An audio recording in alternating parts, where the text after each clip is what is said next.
우리나라의 1인 가구 비중이 급증하고 있다. 1인 가구 증가세가 더욱 가팔라질 것으로 전망되는 가운데 혼자서 밥을 먹고 여행을 가며 자신만의 생활을 즐기는 혼족이 새로운 트렌드로 자리매김하고 있다. 하지만 그 이면엔 빈곤과 사회적 고립, 고독사와 같이 1인 가구 증가에 따른 사회적 문제가 대두되면서 한국교회가 선교적 전략과 목회 방향을 설정하는 데도 중요한 변수가 되고 있다. 비혼의 상태라 하더라도 하나님의 뜻이 있고 믿음 가운데 계속해서 하나님의 뜻을 찾아갈 수 있도록 돕는 그런 공동체가 필요하죠. 그 가운데서도 믿음으로 어떻게든 들어올 수 있도록 할 수 있는 그런 창의적인 접근과 노력이 필요하다고 생각합니다. 1인 가구에 대한 교회의 대응이 절실한 상황 속에서 오늘 한국교회를 논하다에서는 1인 가구 증가로 변화하는 목회 방향에 대해 논해본다.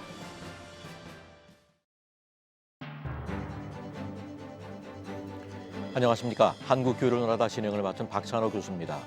2020년 11월 통계청 발표에 따르면 우리나라 가구 중 1인 가구의 비중이 무려 30%가 넘는다고 합니다. 여러 가구 형태 중에 1인 가구가 가장 많은 건데요. 특히 젊은 계층과 노령 계층, 그러니까 생산 가능 인구 양 끝단에서 나타나는 양상이라는 점에서 심상치 않은 변화 추이에 주목할 필요가 있습니다. 이러한 변화에 교회가 어떻게 응답해야 할지, 과연 전통적인 목회 방식으로 1인 가구 성도들을 잘 양육할 수 있을 것인지 진지한 고민이 필요한 시기입니다. 그래서 오늘 한국교회를 논하다에서는 1인 가구 증가로 인한 목회 환경의 변화와 목회 방향에 대해 논의해 보고자 합니다. 함께해 주실 출연자들을 소개하겠습니다. 먼저 실천신학대학원 대학교 조성돈 교수님 나오셨습니다. 네, 안녕하세요. 지앤컴 리서치의 김진양 부대표님 나오셨습니다. 네, 안녕하세요. 반갑습니다. 강서구 사랑의 감리교회를 담임하고 계시는 최석진 목사님 나오셨습니다. 예, 안녕하세요. 반갑습니다. 예, 함께 자리해 주셔서 감사합니다. 혼자서 밥을 먹고 혼자 여가를 즐기는 사람을 일컫는 말로 혼족이라는 신조어를 심심찮게 우리의 주변에서 들을 수 있습니다. 미디어에서도 혼자 사는 사람들의 일상을 많이 보여주고 있는 그런 가운데 있는데요. 가족 중심, 공동체 중심의 교회 입장에서는 1인 가구 증가 현상을 새로운 트렌드라고 마냥 맘 편히 바라보기만은 할 수 없을 그런 상황인 것 같습니다. 조성돈 교수님께서 목회 사회학적으로 이걸 어떻게 봐야 되는지 한번 나눠주시면서 이야기를 열면 좋겠습니다. 예, 그 1인 가구 비중이 지금 상당히 빠르게 증가하고 있습니다. 이 속도가 너무 빨라가지고 사회가 이렇게 적응을 못하고 있는 상황인 거죠. 그러니까 사회 시스템도 이렇게 빨리 늘 줄 몰랐기 때문에 준비가 안 됐고 사람들의 의식도 거기에 쫓아가지 못하고 있는 상황이고 그러다 보니까 이 사회 전체가 이 속도를 지금 못 쫓아가고 있습니다. 한국교회 같은 경우는 일찍부터 항상 가족 중심이었거든요. 모든 프로그램들이 다 가족 중심으로 되어 있고 가족의 그 신앙의 그런 가정을 이루어가는 걸 상당히 큰 목표로 생각하고 있는데 이게 지금 깨진 거거든요. 그러니까 교회에서 예전과 같이 그렇게 5월 달에 가족 중심의 행사를 하는 것들이 다들 좀 불편하다라고 얘기할 정도가 됐으니까요. 그러니까 여기에 맞춰서 이제 프로그램을 많이 전환을 시켜야 됩니다. 1인 가구라고 할 때 이제 혼자 사시는 분들이 예전에만 해도 불과 몇 년 전만 해도 화려한 싱글이란 말을 썼거든요. 고소득층에 그리고 돈 쓸 때는 뭐 자녀도 없고 하니까 적고 뭐 이렇게 화려한 싱글이란 말을 썼는데 요즘 들어서는 오히려 이분들 도와줘야 될 대상으로 지금 많이 변했거든요. 혼자 사는 사람들이 특히 코로나 때 고립되어져 가지고 어려움 당하시는 분들이 많았기 때문에 그런 거를 보면 교회가 할 일이 많은 변화를 지금 겪어야 될 때가 아닌가 그런 생각이 듭니다. 예, 1인 가구가 계속해서 늘고 있다는데 실제 어느 정도인지 궁금한데요. 김진양 부대표님께서 통계 자료를 통해서 구체적인 현황을 한번 소개해 주시면 좋겠습니다. 네, 지금 앞에서 두 교수님 말씀하신 대로 1인 가구가 빠르게 증가하고 있습니다. 2015년에 그 통계청의 인구주택 총조사 결과에 따르면 우리나라 전체 가구가 1911만 1000가구였는데 그 가운데 1인 가구가 520만 3천 가구였습니다. 그러니까 27.2%를 차지했는데요. 요게 2021년도로 가면 우리나라 전체 가구가 2144만 8천 가구였다가 1인 가구가 716만 6천 가구로 비중이 33.4%로 치솟습니다. 6년 사이에 무려 6.2%포인트나 1인 가구가 크게 증가를 했던 것으로 나타나고 있고요. 그리고 또 다른 측면에서 1인 가구의 특징을 한번 살펴보면 연령대별로 한번 보면 29세 이하에서 1인 가구가 19.8%, 30대 17.1%였고요. 그리고 이제 60대로 넘어가면 16.4%가 1인 가구였고 70세 이상 중에서 18.1%가 1인 가구였습니다. 그렇게 보시면 1인 가구가 주로 20, 30대 젊은 층과 60대 이상의 고령층 이렇게 두 그룹으로 크게 구성되어 있다는 걸 이제 알 수 있을 것 같고요. 요가 성과 연령대별로 한번 좀 살펴보면 젊은 층, 그러니까 20대부터 해서 한 60대까지는 주로 남자들이 1인 가구가 좀 상당히 좀 많이 있습니다. 그러니까 여러 가지 이유 때문에 이제 그렇게 되긴 하겠지만요. 근데 60대가 넘어가면 여자 1인 가구가 좀 많이 늘어납니다. 왜 그러냐면 평균 수명이 이제 남자보다 여자가 길다 보니까 이제 이런 사별에 의한 1인 가구들이 많이 증가하고 있던 거죠. 혼인 상태별로 한번 1인 가구를 보면요.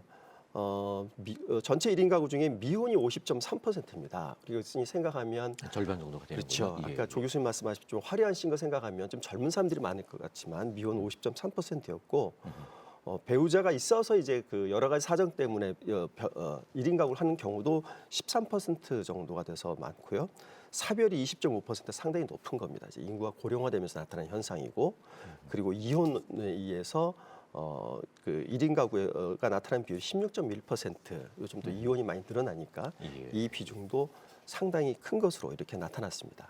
예. 1인 가구는 보통 20, 30대에 말씀하신 것처럼 화려한 싱글로 비춰지는 측면이 있었는데 실제적으로는 결혼을 거친 1인 가구도 꽤 많은 듯한 그런 통계 자료인 것 같습니다.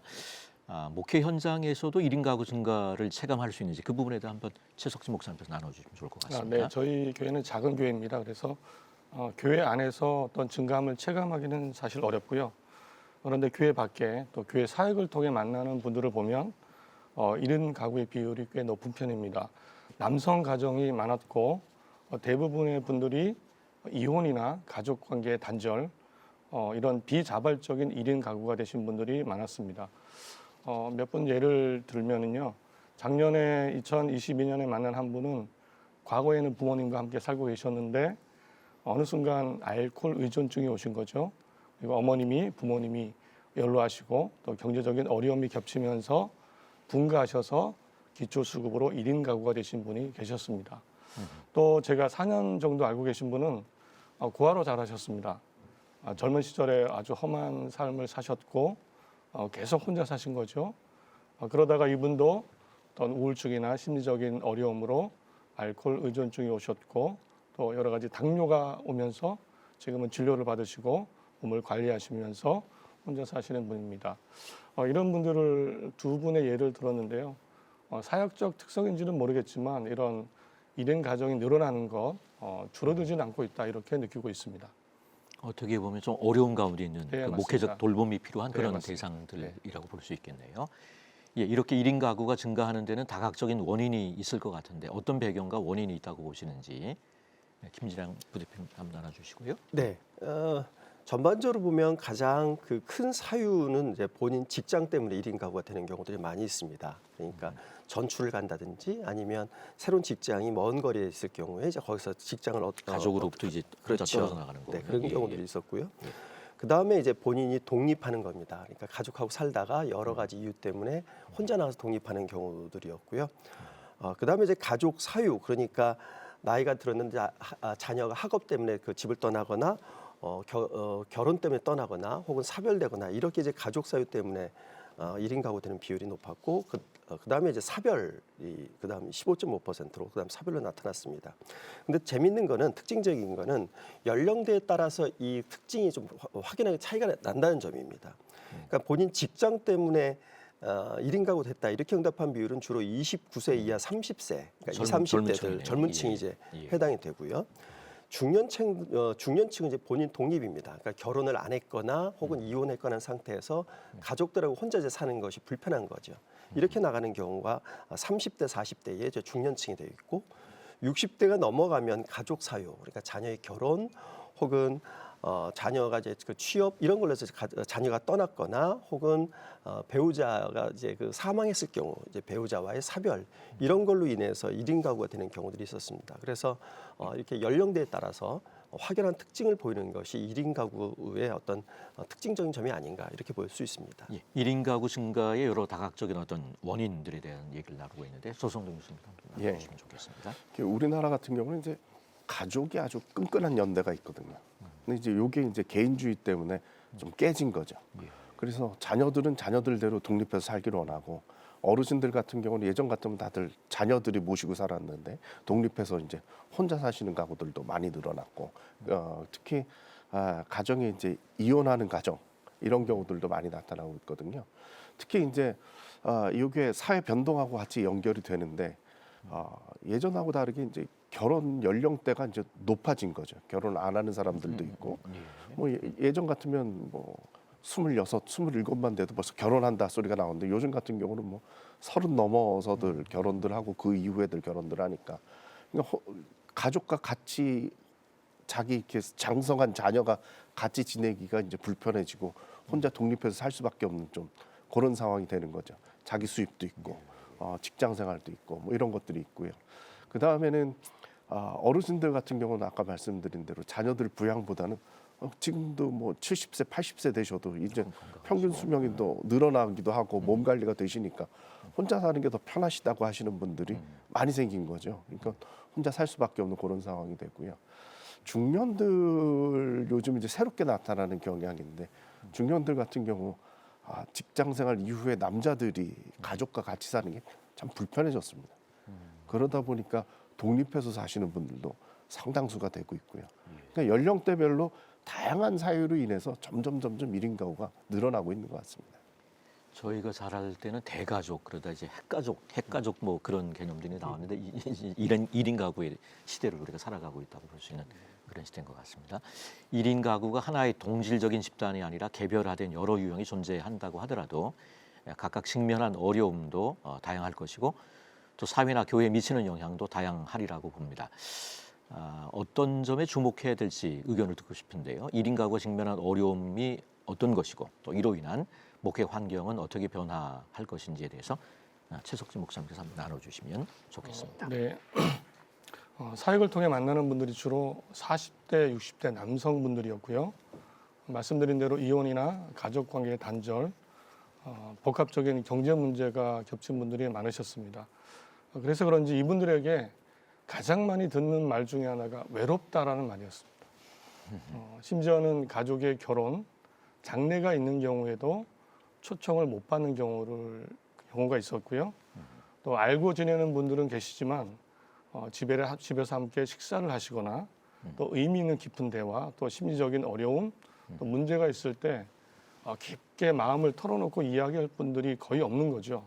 그래서 이분들이 느끼는 외로움은 그냥 가족이 있는 상태에서 몇 주, 몇 달 떨어져 있는 이분들이 느끼는 외로움이 아니고 정말 앞으로 어떻게 될지 모르는 평생 이렇게 내 마음을 털어놓지 못하고 살아야 되는 그런 외로움이 아닐까. 아마 저는 모를 것 같습니다.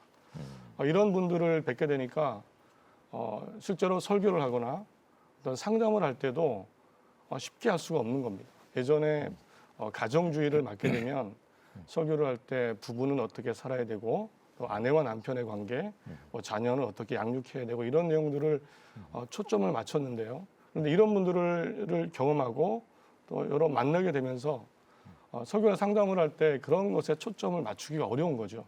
피부로 와닿는 삶은 그게 아니기 때문에 그래서 단 설교만 보더라도 또 상담을 보더라도 이런 좀 더 고민하고 또 목회를 해야 되겠다 이런 영향을 받고 있는 것이 사실입니다. 어떤 일반적인 어떤 그런 내용을 가지고 어프로치했을 때 상당히 좀 문제가 생기는 그런 부분들이라고 볼 수 있겠네요. 자, 이 부분 관련해서 뭐 통계 자료가 있으면 한번 소개를 해주시면 좋을 것 같습니다. 1인 가구들이 직면한 어려움들, 그들의 필요 이런 것들을 보여주는 뭐 통계 자료가 있으면 한번 나눠주시면 좋겠습니다. 그 1인 가구의 다양한 어려움들을 겪고 있는데요. 우선 첫 번째로 볼 수 있는 게 경제적인 어려움이라고 얘기할 수 있습니다. 이들의 소득 분포를 조사한 자료가 있는데요. 이제 한번 이 자료를 보시면 우리나라 전체 가구 중에서 1천만 원 미만 소득을 얻는 가구가 6.0%, 1천만 원에서 3천만 원 미만이 23.2% 이렇게 나타났는데 이 구간에서 1인 가구는 1천만 원 미만 소득 가구가 21%, 그래서 전체 가구보다 3배 이상 높죠. 그다음에 1천만 원에서 3천만 원 사이가 1인 가구가 46.7% 그리고서 전체 가구 가운데 전체 가구보다 약 2배 정도 높습니다.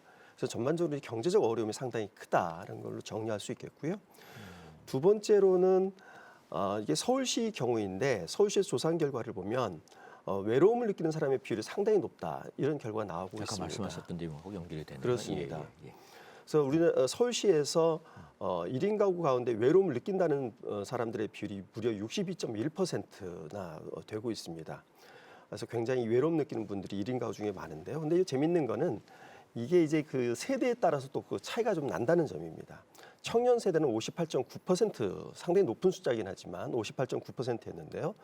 중장년이나 노년은 이보다 훨씬 더 높았습니다. 한 65% 내외 정도로 중장년에서 외로움 느낀다는 비율이 많이 높았는데요. 젊은 층에서 한 절반 정도 되는데 노년층이나 중장년 가면 더 높아지는군요. 그렇습니다. 예, 예. 네.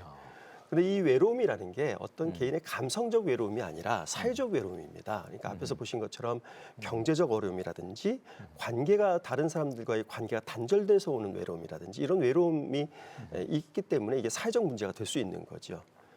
그리고 이런 어려움들이 이제 그 우리나라 현상뿐만 아니라 전 세계적인 현상이 돼서 영국에서는 2018년도에 이 외로움이 사회적 문제를 야기하기 때문에 외로움부라고 하는 정부 부처가 생겨서 장관까지 있는 형편입니다. 외로움부 부처 장관이 있군요. 예. 네, 그렇습니다. 이외에 이제 1인 가구가 겪는 어려움들을 보면 균형 잡힌 식사를 하기 어렵다 이렇게 응답한 분들이 한 42.4%, 그리고 아프거나 위급할 때 혼자서 대처하기 어렵다가 30.9%. 그러니까 건강을 제대로 관리해주지 못하는 거죠. 이런 건강상의 문제를 겪고 있는 어려움들도 있고요. 그 다음에 이제 식사 준비 등을 하기 어렵다. 다른 사람들로부터 고립되어 있어서 외롭다. 이것처럼 어떤 생활의 불안정성에서 오는 문제들, 이런 문제들도 1인 가구들이 이제 겪고 있었습니다. 그래서 전반적으로 보면 경제적, 그다음에 외로움, 건강 및 생활의 불안정성 이런 증들이 1인 가구가 겪고 있는 사회적 문제다. 이렇게 좀 정리할 수 있겠습니다. 예. 예. 이런 1인 가구가 겪고 있는 어려움들, 그들의 필요들에 대한 것, 이 부분 관련해서 조성동 교수님께서 어떻게 생각하시는지 한번 종합해서 말씀을 해주시면 좋겠습니다. 이 사회 변동이 빠르게 진행되기 때문에 여기에 대해서 좀 교회가 이렇게 마음을 열고 눈을 열고 좀 잘 살펴봐야 될 것 같습니다. 한국 교회가 급성장할 수 있었던 시기가 이제 70년대, 80년대인데 그때 우리나라가 이제 산업화 이후에 이제 빠르게 성장하던 때인데 그때 도시로 몰려온 사람들 덕분이었습니다. 그래서 도시에 있는 교회들이 대형 교회가 생기고 이렇게 됐는데 그때 교회가 한 게 뭐냐 하면 구역 활동이나 뭐 이런 걸 통해서 대체 가족을 해준 겁니다. 그러니까 대가족 제도에서 벗어나서 핵가족 뭐 이런 식으로 나왔었을 때에 그 뒷받침을 교회가 이제 그런 것들을 한 거거든요. 전 지금도 교회가 상당히 좋은 기회라고 저는 생각을 합니다. 이분들이 외로운데 외로움을 자청한 게 아니라 외로움에 빠진 거거든요. 그러면 가족은 자기가 부담이 돼서 지금 나온 상태지만 가족과 같은 어떤 공동체가 지금 필요로 되어지는데 이거를 가장 가까이에 있는 교회가 외로움 아니면 경제적 문제 뭐 이런 것들을 정말 가족과 같이 서로 돌본다면 목회가 새로운 가능성이 열리지 않을까 이렇게 생각을 합니다. 예. 한국교회를 논하다에서는 1인 가구 증가에 따른 목회 환경 변화를 짚어보고 있는데요. 한국교회가 어떻게 1인 가구에 맞게 꼭 필요한 사역을 펼쳐갈 수 있을 것인지 계속해서 말씀을 나눠보도록 하겠습니다. 김진영 부대표님께서 1인 가구 증가 현상이 이게 비단 우리나라에만 국한되는 것은 아닌 것 같은데 다른 나라 상황은 어떤지 한번 소개해 주시면 좋겠습니다. 네, 1인 가구 문제는 지금 뭐 전 세계적인 그런 추세로 나타나고 있습니다. 그래서 OECD 주요 국가 중에서 1인 가구의 비중을 한번 좀 살펴보면요. 핀란드가 그 47%로 굉장히 좀 높죠. 47%요. 네, 그다음에 예. 스웨덴, 독일이 모두 다 40%가 넘고 있고요. 그다음에 한국이 이제 그 한 6위 정도로 나타나고 있습니다. 근데 우리나라가 OECD 국가 중에서 경제 규모가 한 12위 정도가 되는데 1인 가구 비율은 6위로 상당히 높다는 점이 좀 특징적인 부분입니다. 그래서 앞으로 이제 우리나라가 전 세계적으로 그 고령화 속도가 제일 빠릅니다. 이런 걸 감안해 보면 앞으로 우리나라가 전 세계에서 1인 가구의 비율이 최상층으로 이제 될 날도 멀지 않을 것 같다. 이제 이런 전망을 좀 할 수 있겠습니다. 예, 그렇다면 앞서 다른 나라에서도 1인 가구에 맞는 목회를 하기 위한 노력이나 시도가 있었을 것 같은데 이 부분과 관련해서 우리가 참고할 만한 사례가 있으면 한번 소개해 주면 좋겠습니다. 조성준 교수님. 예. 이런 거를 이제 일찍 경험한 이제 서구 사회 같은 경우는 좀 대책들이 있더라고요. 근데 미국 같은 경우는 이제 시애틀 중심으로 해가지고 커뮤니티 그 다이닝이라는 것이 있습니다. 그래서 같이 이제 식사를 할 수 있도록 도와주는 거죠. 그래서 한 교회인데 그 교회 같은 경우는 시애틀 자체에 뭐 4개, 5개 지역으로 나눠가지고 매일 다른 곳에서 식사 제공을 합니다. 그래서 뭐 특별히 뭐 종교적인 전도 활동은 아니고 하지만 이제 그 가운데서 같이 기도해주고 이런 과정이 있지만 함께 식사를 할 수 있는 장소를 제공하고 정해진 시간에 와서 같이 식사를 할 수 있도록 도와주는 거죠. 근데 이게 상당히 중요하더라고요. 왜냐하면 아까 말씀도 해주셨습니다만 가장 혼자 사는 사람들의 기본이 건강에서부터 시작되는데 그 건강 시작이 식사인데 아까 말씀하신 예. 연결이 되는군요. 예. 혼자 있다 보니까 식사를 챙기기가 어렵습니다. 귀찮기도 하고. 그러면 이제 가장 그 안 좋은 사례가 식사 거르고 술로 들어가는 경우거든요. 그러니까 지금 이 상황 속에서 아마 이러한 사례들이 우리가 좀 배울 점이 있는 것 같아요. 그래서 지금 한국에서도 소셜 다이닝 해가지고 그 식사 제공하는 프로그램들이 지금 많이 생기고 있습니다. 예. 최석진 목사님께서도 1인 가구와 함께하는 활동을 열심히 하고 계시다고 들었는데 어떤 사역을 하고 계신지 또 반응은 어떤지 또 나누고 싶은 은혜가 있다면 한번 좀 말씀을 해주시면 좋겠습니다. 네, 저희 교회는 2019년부터 작년 2022년까지 올해는 아직 확정되지는 않았지만 4년 동안 강서 보건소 또 화곡 6동 주민센터와 함께 1인 중년 남성분들을 위해서 초대해서 이분들에게 역량 개선과 또 정서적 안정 또 이런 관계 회복을 위해서 그런 사업을 진행을 했습니다. 1인 남성 가정 공동 부엌이라고 불렀고 또 주민센터에서는 반상회 예전에 이제 같이 모여서 식사하고 이런 게 있었잖아요. 이런 이름으로 정해서 진행을 했습니다. 영양사분이 직접 오셔서 정말 몸에 좋은 음식들 만드는 법을 알려주셨고 그 자리에서 이제 브루스타를 놓고 이렇게 몇 팀이 나누어서 도마로 놓고 칼로 야채를 직접 썰어서 직접 음식을 만드는 법을 배우는 거죠. 그리고 레시피도 받아서 가지고 가시고 또 만든 음식은 함께 식사를 하시고 코로나 기간 중에는 드시지 못하니까 잘 싸셔서 집에서 드시는 그런 사업이었습니다. 길게는 40주 정도, 또 짧게는 코로나 기간에는 4주, 또 10주 이렇게 진행을 했습니다. 이것이 가능했던 것은 사실은 저희 교회가 라이프오프 강서 지회입니다. 지회다 보니까 이 라이프오프가 서울시와 함께 사업을 하고 있거든요. 자살 예방 사업을 하고 있는데 그러다 보니까 어떤 신뢰 관계가 쌓여서 자연스럽게 연결이 되었고 이런 사업을 진행을 했습니다. 하면서 느낀 점이 있는데 이 남성 모든 사람은 냄새가 나잖아요. 저도 냄새가 나는데 처음에는 편하게 오신 것 같아요.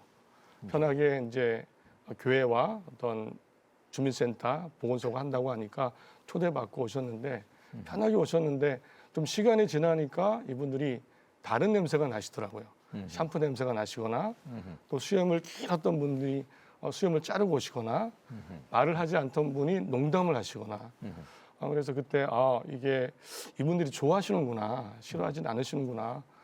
또 거기 오신 분 중에 자원봉사하신 분유회장님 같은 분들이 계셨는데 이분들이 또 말씀을 잘하십니다.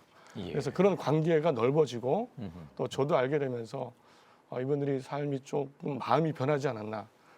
또 다른 삶을 살아가시는데 에너지를 얻은 것은 아닌가 이런 생각을 할 수 있었습니다. 네. 라이프오프에 대한 걸 오늘 말씀하셨는데 그 조금 더 그 부분을 소개해 주시면 좋을 것 같습니다. 사실 저희 교회가 라이프오프 기독교 자살예방센터 강서 지회고요. 제가 지회장으로 있습니다. 그런데 제가 한 5, 6년 전인데요.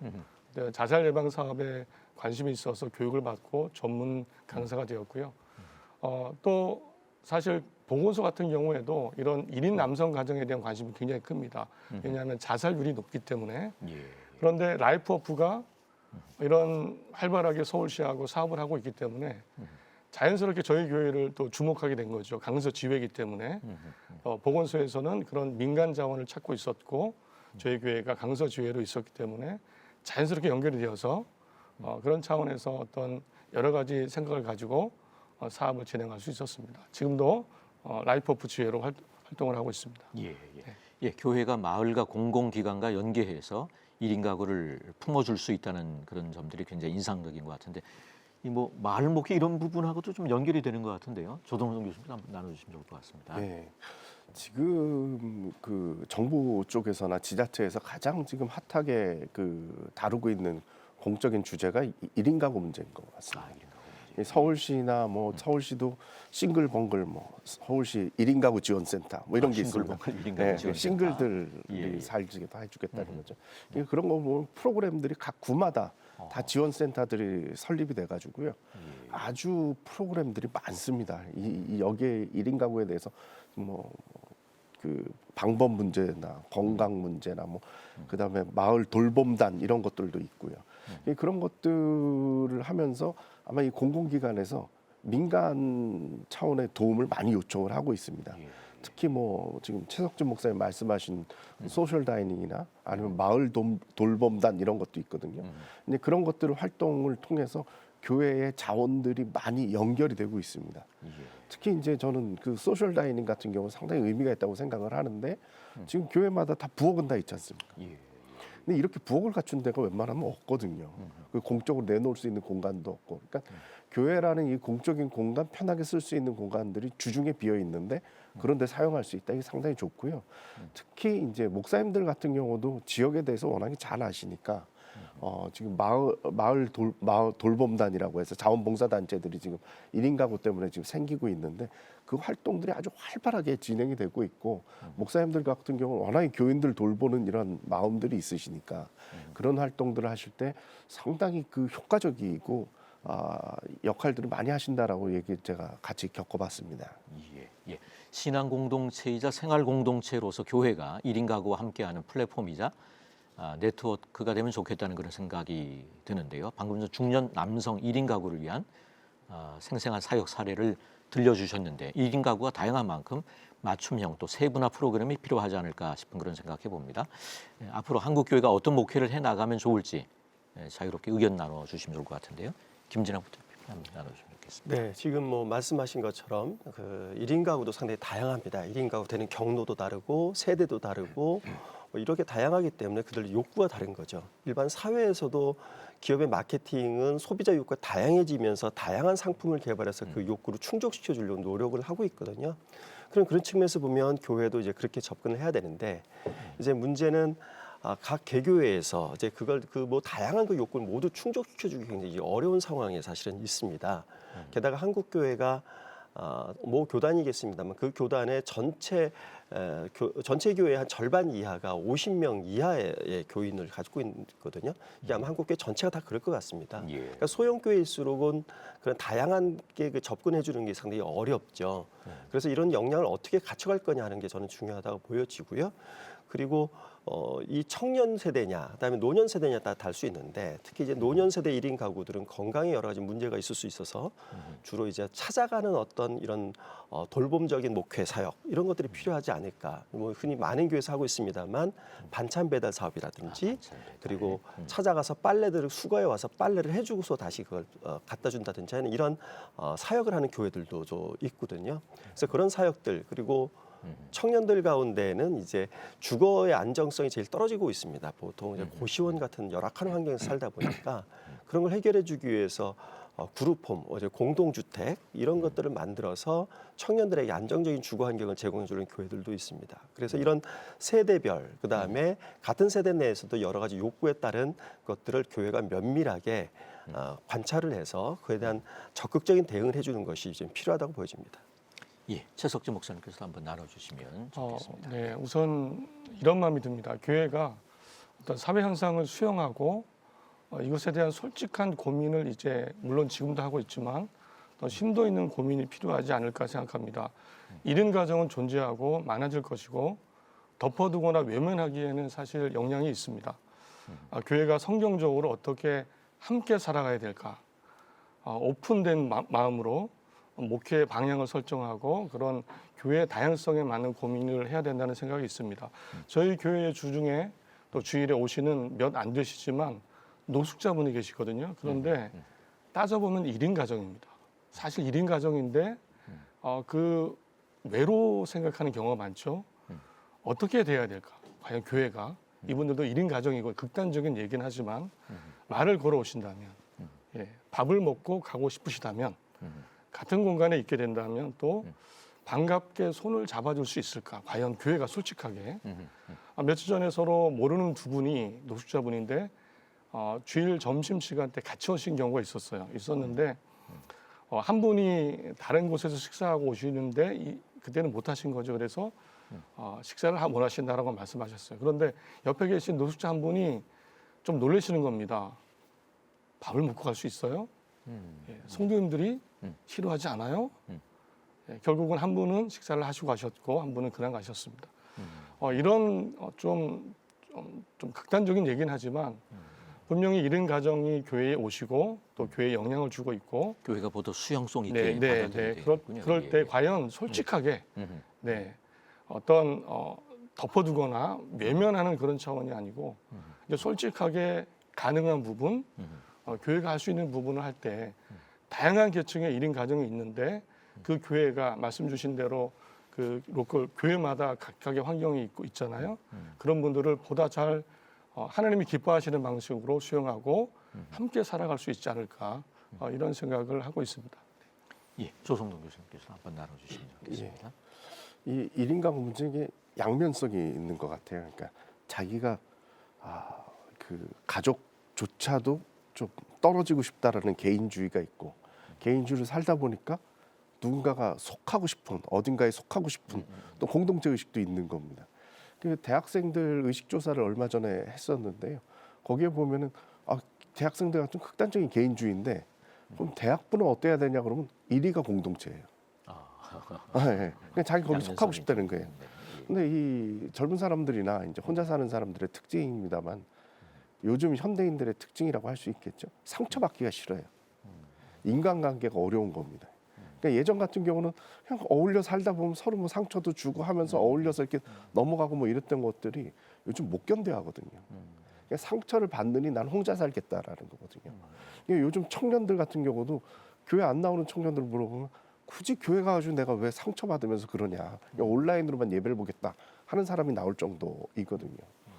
그러면서도 이 사람들이 혼자 살다 보니까 너무 힘든 거죠. 그래서 제가 그 읽은 책 중에 이제 미국의 그 쉐리 터클이라고 하는 사회학자인데 그분 책 이름이 뭐냐면 언론 투게더야. 그러니까 혼자인데 투게더는 같이 있다라는 거잖아요. 그러니까 제목이 이제 모순된 내용인데 이 상황을 얘기를 하는 겁니다. 그러니까 사람들하고 같이 있고 싶고 같이 있긴 있지만 본인은 온라인상의 딴 세상을 살고 있다라는 거죠. 그래서 이 부분도 저는 그렇게 갔으면 좋겠습니다. 그러니까 말씀하시는 부분들처럼 도와줘야 되고 챙겨줘야 될 부분들이 있는데 근데 과거처럼 이걸 교회라고 해서 묶을 방법은 없어요. 개인은 개인대로 인정을 해주면서 어느 정도 선에서 우리가 이들을 끌고 갈 수 있느냐가 상당히 중요한 부분이라고 저는 생각을 해요. 예전에 제가 아까 말씀드린 대로 대가족에서 핵가족 갔을 때 그 분위기랑 지금 저는 비슷하다고 생각합니다. 핵가족조차 유지가 안 되고 이제 개인화가 됐는데 예전과 같이 가족이 챙겨줘야 될 부분들을 이제 교회가 챙겨줘야죠. 그러니까 외로운 어르신들 같은 경우 자녀들보다 가까이 있는 목사님들이 오는 부분들이 더 많거든요. 횟수도 더 많고. 네, 그런 식으로 돌봐주시는 부분도 있어야 됐고 청년은 청년들대로 필요한 부분들이 있고 지금 사역하시는 부분처럼 중년 남성들에 대해서 그들에 대해서 좀 케어만 조금만 해준다면 교회가 해야 할 일들은 상당히 많이 있고 여기에 맞춰서 목회도 방향을 좀 바꿔야 될 때가 아닌가 싶습니다. 예, 뭐 빨래를 해주거나 식사 이런 부분들 그리고 외로움을 함께 나눌 수 있는 그런 부분들에 대한 많은 관심들이 필요한 것 같습니다. 1인 가구 증가에서 오는 부작용을 치유하는 역할을 감당하는 것이 한국 교회의 새로운 사명이 아닐까라고 하는 그런 생각을 하게 되는데요. 이를 위해서는 1인 가구에 대한 인식의 변화도 필요하지 않을까 싶습니다. 아무래도 교회는 부부나 가족이 뭐 정상적인 이 가정 이런 것들을 중심으로 생각하는 경우가 많은데 어떻게 생각하시는지 이 부분 한번 나눠주시면 좋을 것 같습니다. 최석진 목사님. 예. 예, 제가 배웠던 말 중에 하나가 정상 가정이라는 말이거든요. 정상 그 가정. 이미지는 제가 배우기로는 이제 부부가 있고 아내와 남편이 있고 부모님이 계시고 자녀가 있는 이런 가정인데 이제는 좀 그 범위를 넓혀야 되지 않을까. 예, 넓힐 때 우선은 누가 와도 편하게 대화하고 편하게 맞을 수 있고 교수님이 말씀해 주신 대로 그분들의 삶을 인정하고 또 그분들을 또 케어할 부분 케어하고 이렇게 편하게 갈 수 있지 않을까. 그래서 그런 가정이 어떤 것인가. 그래서 저는 그런 얘기를 하거든요. 1인 가정도 가정이다. 예. 왜냐하면 그 원래부터 가정이 없는 또 사람도 있거든요. 그래서 1인 가정도 가정이라는 말을 강조합니다. 그래서 그런 인식의 폭을 넓혀야 되지 않을까라고 생각을 합니다. 예, 제가 미국에 유학을 할 때 그 학교 근처에 레기 에비뉴 처치라고 하는 교회가 있었는데 상당히 큰 교회였습니다. 근데 고린도전서 7장을 가지고 이렇게 몇 줄을 설교하시더라고요. 그러니까 정상적으로는 이제 부부인데 자녀가 없는 가정, 그다음에 입양에 대한 얘기도 하시더라고요. 포드 대통령을 보여주면서 아기 때 사진, 이게 누구냐 모르는데 이 사람이 포드 대통령이라고 얘기하면서 또 자녀가 없는 가정도 이게 그렇다고 이게 모자라는 게 아니다. 뭐 이런 얘기로 다양한 가정의 형태를 가지고 고린도전서 7장을 설교했던 게 제 기억에 많이 남아 있는데, 그렇게 보면 1인 가구도 이제 그 설교에 넣어야 될 것 같은 그런 생각을 하게 되네요. 예. 조성동 교수님께서도 한번 나눠주시면 좋겠습니다. 예, 그 말씀하신 대로 인정해 주는 게 상당히 중요한 부분인 것 같아요. 그냥 한국 사람들의 인식이고 교회가 특히 더 심한데 결혼 안 하고 있으면 결혼해야 된다고 자꾸 예, 그런 게 이제 상처가 되는 거죠. 모자른 사람처럼 얘기를 하는 거거든요. 결혼해야 완성이 될 사람처럼 얘기를 한다는 거죠. 내지는 지금 뭐 이후에 결혼 이후를 사시는 분들이 많이 있지 않습니까? 그분들을 향해서 자꾸 재혼하라는 소리 하는 것도 상당히 큰 상처거든요. 혼자 사시는 분들도 마찬가지고요. 이렇게 좀 불쌍한 듯이 얘기한다는 것도 상당히 부담스러운 거거든요. 그러니까 그거 자체로 좀 인정을 해줬으면 좋겠어요. 삶의 스타일로.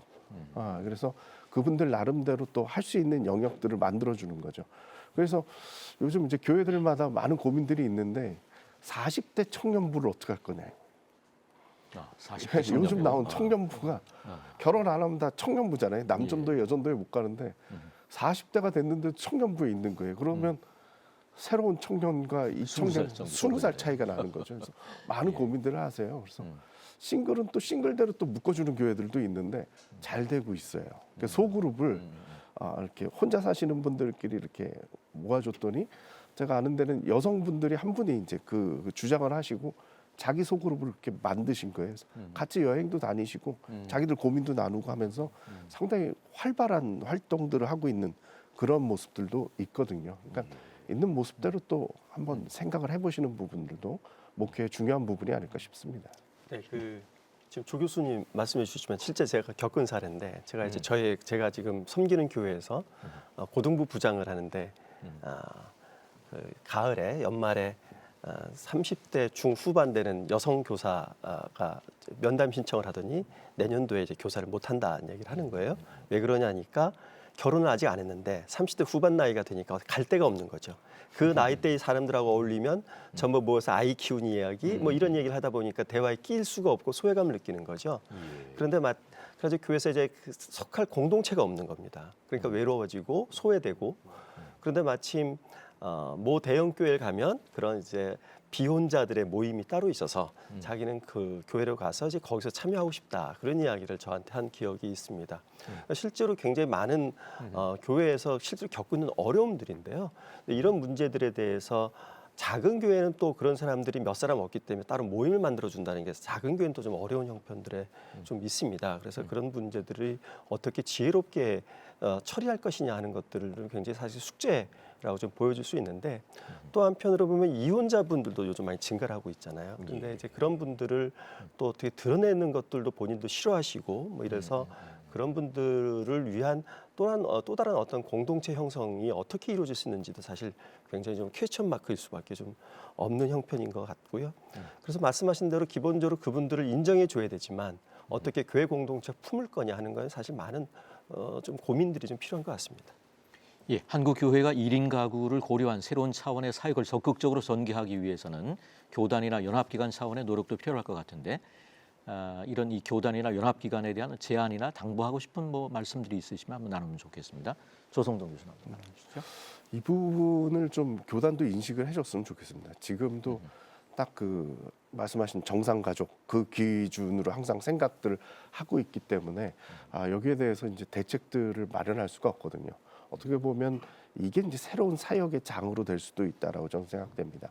정부 차원이나 아니면 지자체 차원에서도 지금 그런 프로그램들을 하고 있는데 교회에다 요청을 하는데 교회가 이걸 받을 방법들을 모르고 있다는 것도 지금 문제가 되고 있거든요. 그래서 그런 것들은 좀 큰 차원에서 가이드라인을 좀 마련해 줄 때가 된 것 같습니다. 예, 김진영 대표님. 네, 예. 지금 조 교수님 말씀하신 대로 그 부분이 굉장히 중요하다고 생각됩니다. 그러니까 새로운 목회 환경이기 때문에 현재 그 교회를 담임하고 있는 담임 목사님 입장에서 현재 목회도 바쁘다 보니까 새로운 어떤 솔루션들을 찾기가 사실 어렵거든요. 그 역할을 교단이나 뭐 연합기구나 이런 데서 해줘야 되는 거죠. 그러면서 이제 목회 차원에서 보면 교회 내에서 1인 가구의 대응은 이제 교회 차원에서도 할 수 있습니다. 교회 내에서 목사님이. 근데 이제 우리가 그 지역 사회에서 1인 가구 문제를 들여다보면 개교회가 지역 사회에서 1인 가구를 돌보는 것들은 개교회가 감당하기 사실 어려운 부분들이 많이 있습니다. 도시락 그 반찬 배달 사업을 한다 하더라도 그 횟수가 굉장히 떨어질 수밖에 없고요. 그럴 경우에 지역에 있는 교회들이 몇 교회가 연합을 한다면 뭐 한 주에 한 교회씩만 담당을 하면 네 교회가 연합만 해도 한 달에 한 번만 하면 되거든요. 그래서 이런 지역에서 1인 가구 돌봄 사업 같은 경우에 특별히 지역교회 연합이 굉장히 효과적이고 또 필요하다 이렇게 볼 수 있겠습니다. 최 목사님의 어떤 그 케이스 같은 경우도 참 좋은 모델이 되는 것 같은데요. 뭐 그 부분 관련해서 또 한 분 말씀해 주시죠. 사실 교회가 1인 가구를 자꾸 만나는 게 쉽지는 않습니다. 잘 드러내지 않기 때문에 또 안다고 해도 1인 가구 그 분들이 교회와 관계하는 것을 또 좋아하시는 분도 계시겠지만 선호하지 않는 경우가 굉장히 많습니다. 사실 뭘 믿고 사실 교회에 오고 교회 목사와 관계를 갖는다 이게 참 어려운 부분인데 반대로 공공기관은 1인 가구 정보를 가지고 있습니다. 특별히 도와줘야 될 분이 뭐 시급한 분들 또 그 공공기관과 그분들과는 신뢰관계가 있습니다. 복지라는 이름으로 또 공공기관이 또 민간 차원의 도움을 또 필요로 하고 있습니다. 찾고 있는 거죠. 그럼에도 불구하고 사실 또 선뜻 교회는 종교성을 가지고 있기 때문에 이런 손잡기가 어려운 겁니다. 이런 상황에서 저희가 교회가 크지 않음에도 불구하고 공공기관과 함께 이런 사업을 함께 할 수 있었던 것은 사실 라이프 오프라는 이미지가 굉장히 컸습니다. 기존에 이미 서울시하고 사업을 하고 있었기 때문에 신뢰성에는 문제가 없었던 거예요. 그래서 저희 교회도 그런 신뢰를 얻을 수 있었고 이런 관계 속에 교회의 가치와 공공기관의 필요 또 1인 가정의 이런 돌봄이 필요에 따라서 이런 사업이 진행될 수가 있었습니다. 사실 이런 역할은 교단이 해야 된다고 봅니다. 이게 개교회가 하기에는 쉽지가 않고요. 어떤 이런 공공기관을 좀 더 이런 사업들을 알아가고 라이프 오프와 같은 이미 이런 기관과 활동을 하고 있는 그런 것을 연결시켜서 그래서 도움을 받는 네, 도움을 그렇죠. 받는 예. 이런 역할을 해야 된다고 생각을 합니다. 예. 예. 한국교회를 논하다 오늘은 1인 가구 증가에 따른 목회 변화를 짚어보았습니다. 1인 가구가 증가하더라도 교회는 한 사람이 한 사람으로 머물지 않도록 하나의 가족이 되고 하나의 교회가 되어 함께 살아가는 신앙 공동체의 모습을 지향해야 할 것입니다. 1인 가구 증가는 부정적인 면이 있는 것이 사실이지만 새로운 가능성이기도 한데요. 새로운 디아코니아 사역의 길을 열 수 있도록 한국교회가 깊이 고민하고 적극적으로 대처해 나가기를 기대해 봅니다. 한국교회를 논하나 오늘 순서 여기서 마칩니다. 함께해 주신 여러분 고맙습니다. 이 프로그램은 여러분의 미디어 선교 후원으로 제작되었습니다. 선교는 사명, 후원은 동역. 당신도 복음을 전할 수 있습니다. 선교 후원 02-6333-1003번